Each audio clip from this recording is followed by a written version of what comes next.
story of BP begins in Iran.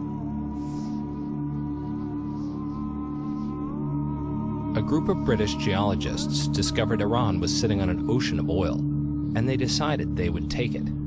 They formed the Anglo-Persian Oil Company and made a corrupt deal with the Iranian monarchy that guaranteed itself all of Iran's oil. Shortly after that, the British government bought 51% of the company, and at the suggestion of Winston Churchill, the British Navy switched from coal to oil. The warships that projected British power all over the world were now run 100% on oil from Iran. And then in 1952, Iranians decided to take their oil back. The democratically elected government of Prime Minister Mohammad Mossadegh nationalized the Anglo-Iranian Oil Company. He banished all the British diplomats, and along with them the secret agents who were plotting his overthrow. So Prime Minister Churchill asked President Eisenhower to overthrow Mossadegh on their behalf. The CIA and the British helped stage the coup that ended the last democratic government Iran ever knew. After Mossadegh was overthrown, he was sentenced to 3 years in prison and house arrest for life. After the CIA deposed Mossadegh, they placed Mohammad Reza Shah in power. The Shah ruled for 25 years with increasing repression until finally his rule provoked the 1979 Islamic Revolution. With fundamentalist clerics now in power, the company that would eventually be known as BP was forced to look elsewhere for their oil.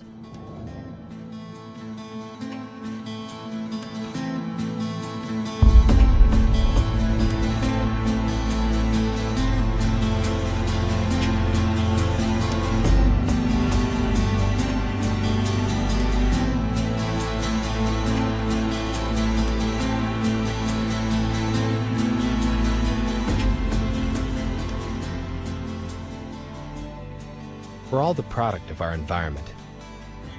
I grew up in a unique place, Louisiana.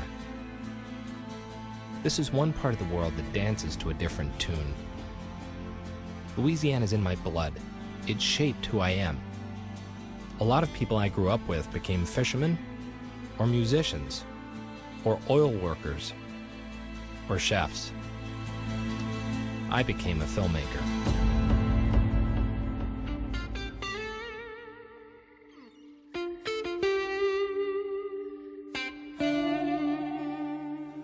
My family has deep roots in Louisiana.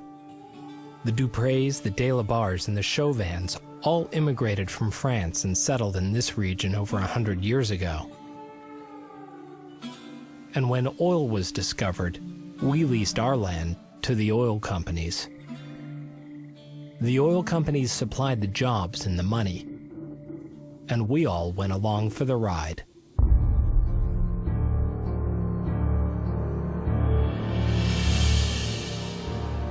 In the Gulf of Mexico, 59 miles from the coast of my home state, an accident occurred on an oil rig leased by BP. The rig, known as the Deepwater Horizon, was drilling in over a mile of water and over 3 miles beneath the ocean floor. On April 20th, 2010, at approximately 9:45 p.m., methane gas from the well ignited.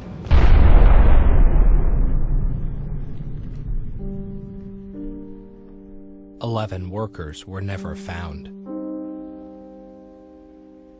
The Deepwater Horizon sank on the morning of April 22nd, Earth Day.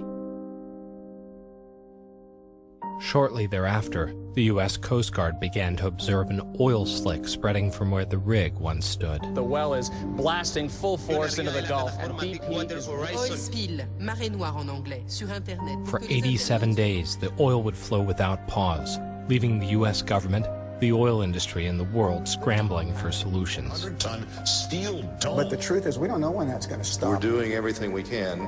Finally, on July 15th, the well was capped and the oil stopped flowing, and the world turned its attention elsewhere.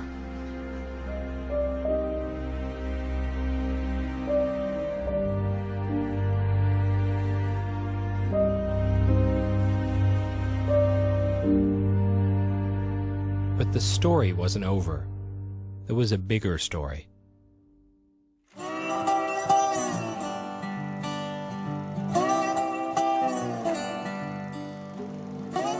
The southern United States was sort of the rehearsal for U.S. imperialism. The first 20 years the oil companies had in the 20th century in Louisiana, there was no